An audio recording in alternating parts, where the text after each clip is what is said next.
Mama. Baba. Murutsagani. Baba kumba kwangu. Baba kumba kwenyu. Wongu.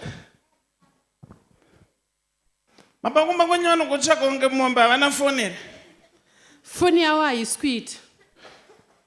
Ko hama dzacho dziri kuti dziri kutrayawo kutsvaga foni yacho haisikuitawo vari kuti tiri kuzamawo nepatinogona napo. magona mauya kuzomutsvagira kukereke.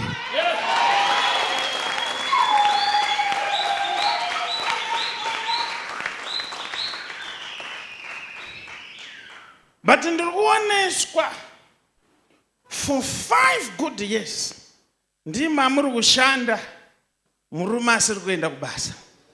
Amen. Ndindaita zvese kubhadhara rendi, kuendesa vana kuchikoro, kubhadhara ma-school fees, everything.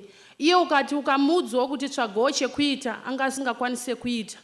Aingova munhu wekuti anenge akangogara pamba pasina chaanoita. Ndozvaakatobvira ari kuti hanzi munotaurisa. Ndichizama kumuonesawo zvandinenge ndichiitawo muupenyu kuti ona inga ndiri kushingaira wane ndichiitawo izvi neizvi neizvi.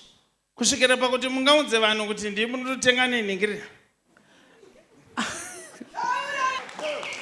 Saka munhu ari kutenga iwo wakataura unotaura kana wakutaura. De kumusha kwenyu ndangazodai. Wakambonyanyaiteko kumusha kwake kwacho? Kumusha kwawo ndakapendesa imba. Amai wake ndinowatengera mapiritsi eBP. All right. Roverai maoko mama. Ndo zvatinoda varoora manyama. Zvinodambudziko nderekuti muri kuita muchitaura.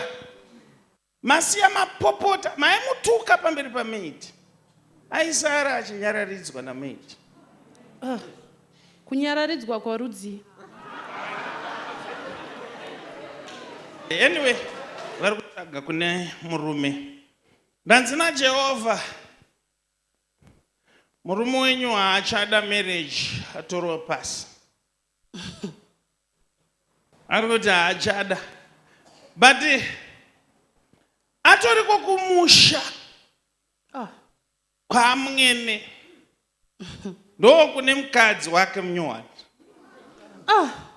Ende mukadzi wacho. Now, imemi musikana wenyu webasa ari kupi? Ariko kumba. Ari kumba. Ongu. Uyu ariko kumba uyu akauya rini? Akauya mai manje. Pane umwe akaenda ane 2 months aenda. Ndiye wakugara naye iyeye.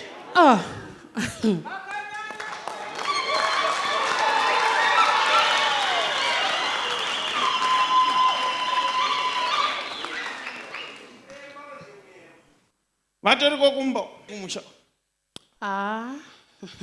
Ndiri kuendako vanonondiona. Ndo zvavakatomirira izvozvo. Nekuti mimi munoti makapenda imba yacho nekala ipi? Blue. Pamba apa hapasina blue. Vakatochinja kala kuti vakunyadzei pamuchava muchiti pendi yangu muchanoona pane imwe pendi.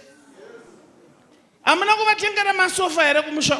Ndo vari kutogarira. Haasisiko, vakachinja futi.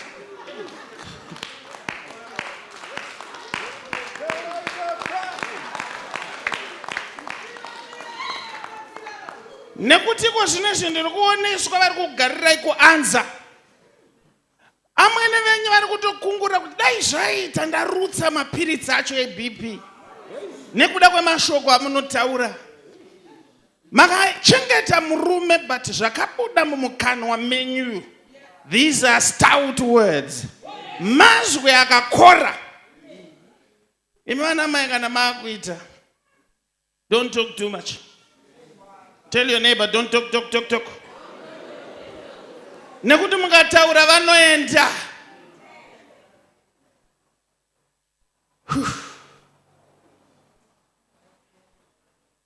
This woman can talk, I tell you. This wife can talk, I tell you. This woman can talk, I tell you. This wife can talk, I tell you. This woman can talk, I tell you. This wife can talk, I tell you. She can talk, I tell you.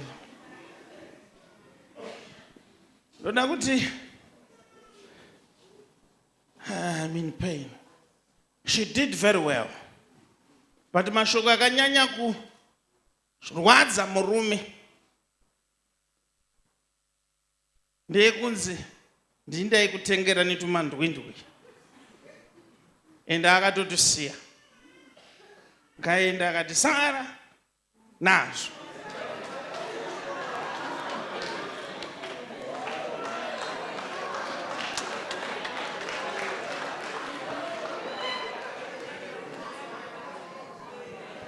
simudze maoko. Father, in the name of Jesus, ndigadzirisire nyaya yemwana uyu vagare pasi vataure. Hapana chisingagadzirisike. Mazvita Jehovha nekudavira munyengetero yasi.